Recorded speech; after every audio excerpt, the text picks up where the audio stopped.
Welcome to the Daily Dharma, a gentle podcast where we read a philosophical story every week and reflect on how it relates to everyday life.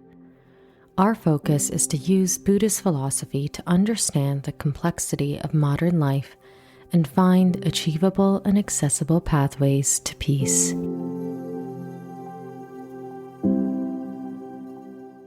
Hi everyone, welcome to the Daily Dharma.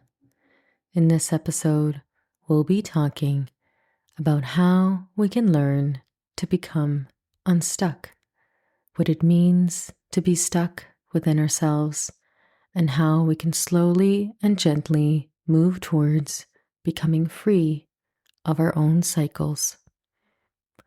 The story that we'll be reflecting on this theme is called Hurry Up and Wait, and it comes from the book Zen Stories with Master Seiji by Daiki Shimada. Here is how the story goes.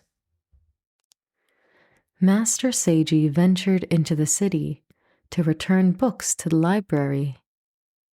Within the library's hushed corridors, he encountered a young man who seemed to be a little bit restless. Upon recognizing Seiji, the young man approached him eagerly. Master Seiji, I've read about you, and thank goodness I met you today. I'm at my wit's end with my job. Every day feels like a chain. I thought maybe I could become a monk and find some serenity. How long do you think it would take me to find enlightenment if I dedicated myself completely? Master Seiji slowly placed a returned book back on its shelf and turned to the young man with a measured gaze. 10 years, he replied, his voice as calm as the still air within the library. 10 years? The young man balked, his desperation seeping through. But I'm ready to give it my all, leave everything behind. Surely then it would be quicker?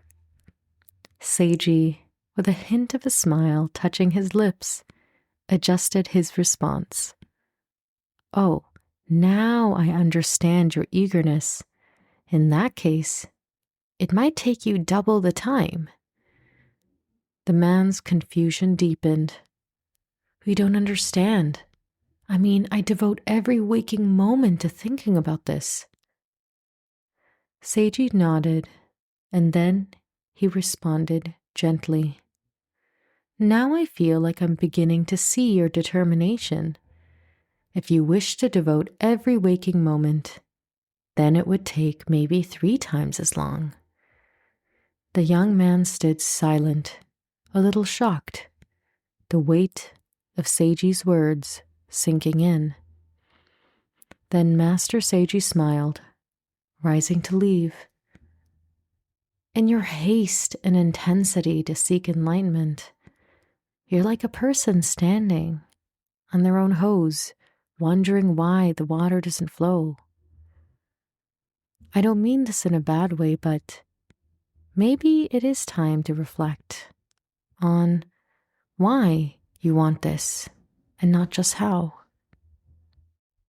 As Seiji parted with a nod, leaving the young man surrounded by the wisdom of countless books, he hoped the true lesson would seep into the young seeker's heart. This story is something that very much resonates with me because I've been on both sides of the story. I've been the person whose sadness and longing and desire is so raw and so all-consuming that I become desperate for some sort of solution or fix. And this happens especially when there's something within us that is just deeply unfulfilled. This could be the lack of belonging, connection, the lack of fulfillment, of feeling like we have any purpose in life. The thing is, when all we do is dwell on the wounds that we have. We become stuck in ruminating about it over and over again. And having been there multiple times, it's almost like a compulsion where we can't help but think about it. Every conversation turns into a reflection on how hurt or upset or how difficult things are. And I do think that thinking about things is part of the process. But after time, especially when you start to verbalize and also realize that you've been in the same place for a very long time, I think there comes a point where the thought dawns on us that whatever it is we're doing right now, whether it's rumination, whether it's using conversations with friends or with family to just vent and be angry about a situation, or maybe it's just being angry within ourselves within a situation, whatever that is, it's not working. It's not helping us. We're unable to actually move past this hurt, this lack, this absence within ourselves.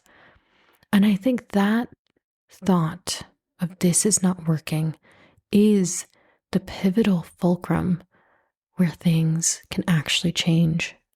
Because until we realize that this rumination, this cycle of being stuck, is something that we are also enabling consciously and most of the time unconsciously, until we realize that, hey, something needs to change.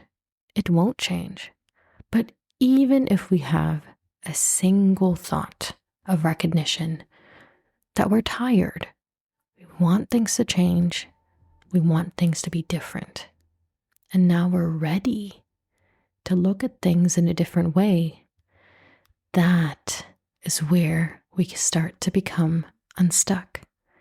Because now our mind becomes more open to exploring different thought patterns, behavioral patterns, and different outcomes and solutions to the problem.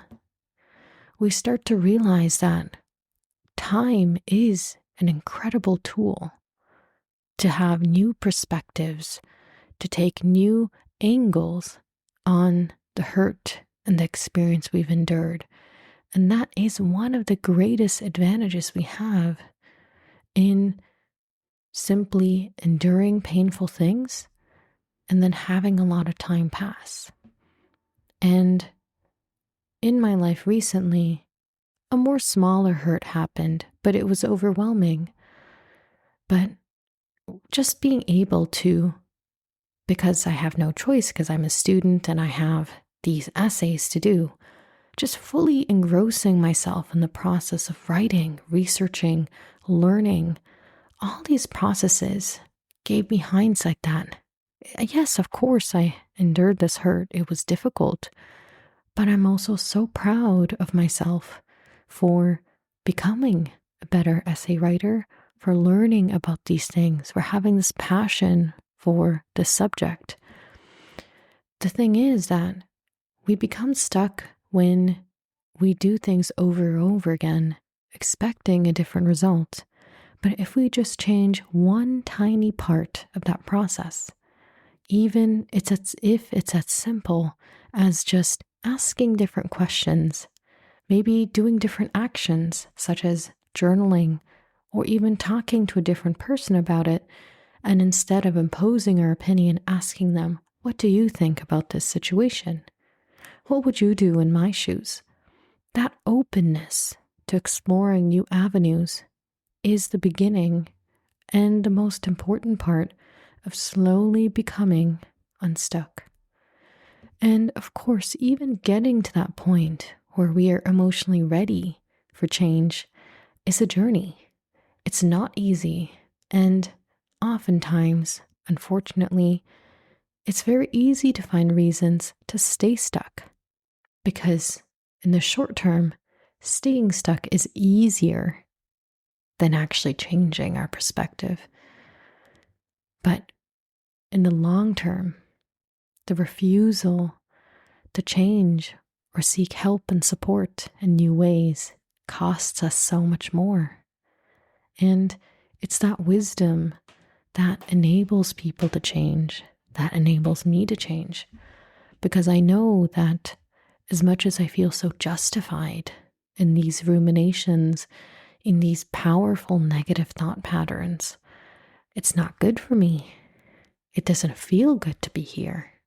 And now that I've more or less past it, and I feel instead this sense of pride that I've gone through something, I've learned, I'm proud of the things that I've done with my own two hands and how far I've come.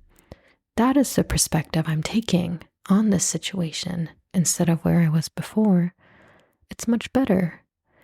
And again, it's not that that hurt is completely gone. It's not that that hurt didn't exist. It's a part of my story, but I've moved on to different scenes. I've moved on to different narratives. I have purposely taken a step back to see the full picture in front of me of everything that's going on rather than focusing on one single spot. And I really believe that everyone can take that step back and have that one thought that starts to change the process of being stuck. Because that's how resilient and also so powerful our spirits really are. Thank you so much for listening to this podcast. May you have a beautiful, safe, and joyful week ahead of you. And if you have any thoughts or questions you'd like to share, please email me at dailydharmapodcast@gmail.com anytime. Until next week,